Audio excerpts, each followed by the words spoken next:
मध्य प्रदेश में चुनाव हो रहे हैं और समाजवादी पार्टी ने कई सीटों पर अपने प्रत्याशियों की घोषणा भी कर दी, तो क्या नहीं लगता कि मध्य प्रदेश में इतने बड़े सीट पर समाजवादी पार्टी का चुनाव लड़ना कहीं ना कहीं बीजेपी को फायदा पहुंचाएगा या कांग्रेस को रोकने में? देखिए, हम चाहते हैं कि इंडिया गठबंधन मजबूती के साथ रहे और भारतीय जनता पार्टी को हटाए।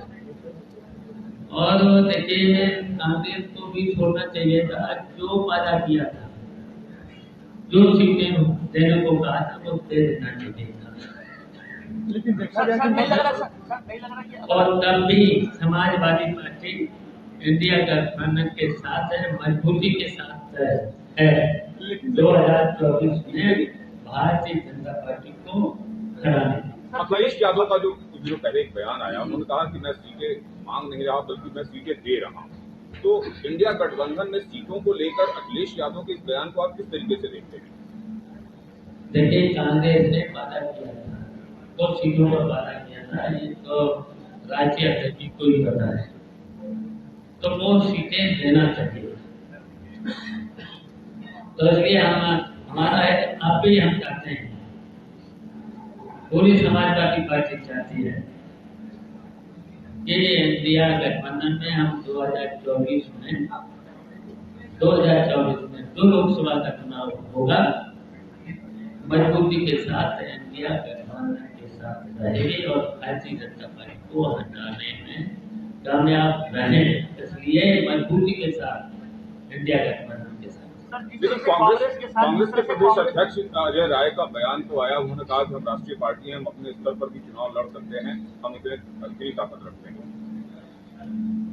तो देखिए, हम तो मजबूती के साथ भारतीय जनता पार्टी को हटाना चाहेंगे और मजबूती के साथ हम उत्तर प्रदेश से भारतीय जनता पार्टी को समाजवादी पार्टी हटाने का काम करें। सर, जिस तरह से कांग्रेस जो है, बिना कांग्रेस के क्या आपको लगता है कि लोकसभा चुनाव हो या विधानसभा के चुनाव हो, बिना कांग्रेस के सत्ता परिवर्तन हो सकता है, बीजेपी को रोकने में कामयाब हो सकती है बिना कांग्रेस के?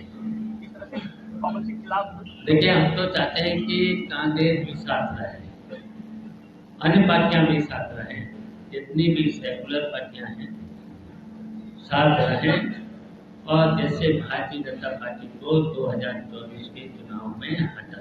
बिना कांग्रेस के क्या रोक पाएंगे क्या बीजेपी को? तो हम तो कांग्रेस से भी कहें रहे साथ, 2024 के चुनाव में साथ रहे।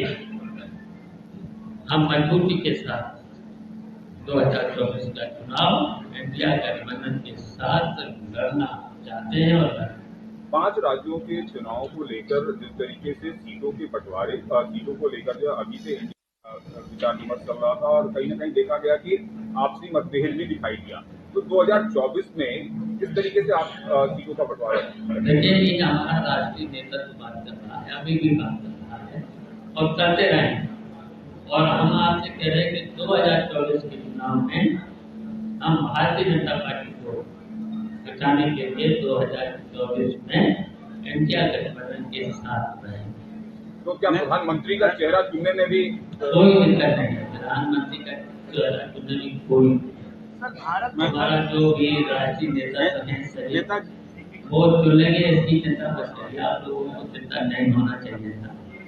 नेताजी, मुलायम सिंह के जमाने में कभी आप और आजम खान साहब राइट हैंड और लेफ्ट हैंड हुआ करते थे, तो आज वो जेल में है, क्या आप जाएंगे उनसे जेल में मिलने?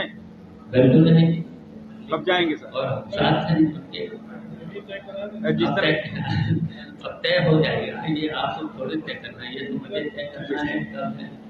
जिस तरह से उनका पूरा परिवार आज जेल में है, तो उनकी बेटी को क्या टिकट देंगी सपा सर? आने दो, समय आज ही सब कर रहे होते, आज ही सब हो जाएगा। वैसे तो उनकी बेटी है नहीं, उनकी बेटी है नहीं, मुझे पता है। आपका प्रश्न, मोदी सरकार जिस तरीके से इजराइल और हमास की कहीं न कहीं मदद कर रही है, भारत सरकार जो है, आप विपक्ष में कांग्रेस ने विरोध किया, उन्होंने फिलिस्तीन के समर्थन की बात कही है, तो समाजवादी पार्टी का क्या स्टैंड है? ये हमारा राष्ट्रीय नेता फैसला है। सर, तो भारत के घरेलू राजनीति में जिस तरह से सांप्रदायिकता का असर देखा जा रहा है, क्या ये असर जो है वो गल्फ कंट्रीज है, जो इस्लामिक कंट्रीज है, इस पर भी हमारे जो असर पड़ रहे हैं क्या देशों में? इस तरह से सांप्रदायिकता का असर देखा जा रहा है भारत के घरेलू राजनीति में। तो क्या इसका असर जो है वो इस्लामिक कंट्री में भी देखने को मिल रहा है क्या? देखिए, इन सब बातों पर हमारा राष्ट्रीय नेतृत्व फैसला करेगा।